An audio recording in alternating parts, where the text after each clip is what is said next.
going to schools, living in my house. Meanwhile, short-term renting the secondary unit.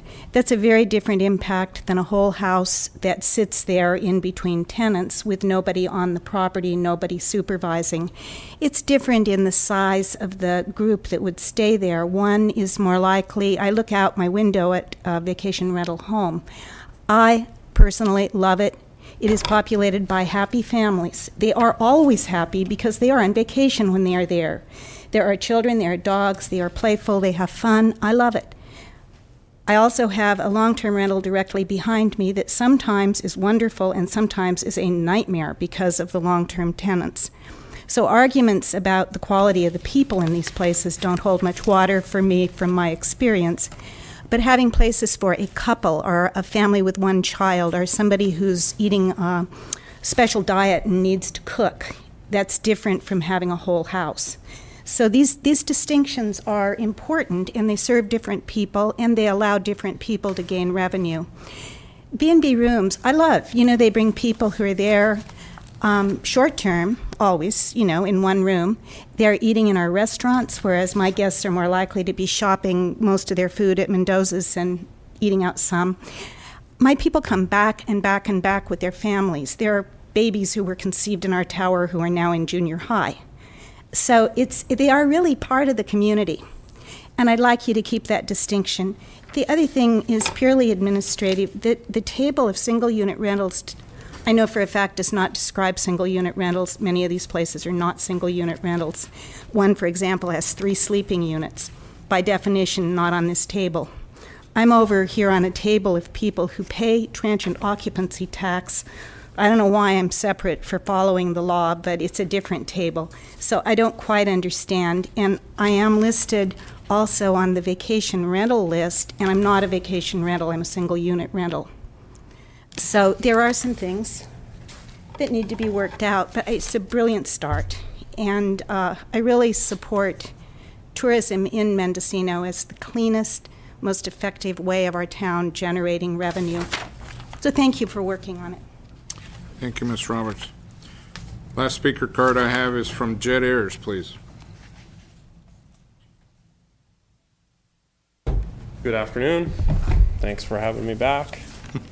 So it's probably just over 3 years. I was in front of most of you that are on the board, except for Mr. Pinches, presenting the data that was in this big binder here. I'm sure you remember that. And we couldn't make a decision at that time because the data needed to be validated. So 3 years later, I'm very excited that you guys have made the progress that you had, and hoping that I get to meet John and the team that worked on this, because it's very consistent with the data that we found 3 years ago. Not a whole lot has changed in that time. But I guess I would just like to say thanks for that. And I think that the most important thing really is that they validated from the benchmark of 52% residential to 48 visitor serving, which was certified by the Coastal Commission, which is kind of the benchmark. They've validated that has indeed changed in favor of more residential, and I think that's really the most important thing. And I think this sentence on page 4 of their document, where they make the recommendation, in the second to last paragraph there, that last sentence where it says, "It's therefore further recommended that tables be removed from the town plan and placed in an appendix." I think that is a great idea. As Barbara pointed out, it's a fluid town. It's not frozen. Things change or kept through another tracking method, and that the town character be protected by focusing on attributes such as design guidelines and emphasizing ratios between overall visitor to resident serving uses. I think that's really the key finding, is that that's changed. We need to update it. And I think on the heels of your budget meeting last week, where you guys have to grapple with funding and so forth, you can see that there's at least 17 units that are slack in that table that aren't being rented today. So what does that mean to the county? That's $1 million.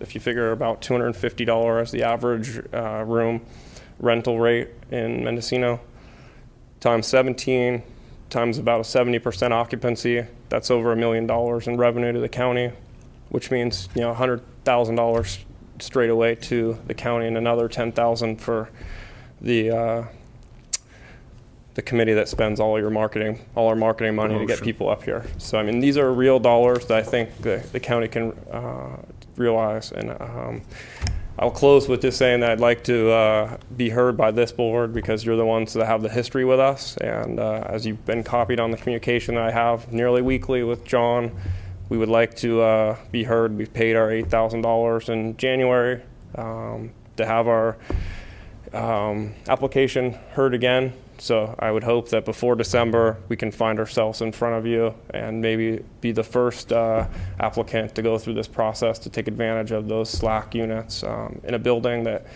has the existing capacity, has the parking, has the water. Everything's been approved. It's even been approved by the Coastal Commission at one time, only to be slapped down because of this planning process not happening. So I'm hopeful that we'll be back in front of you in the next couple months.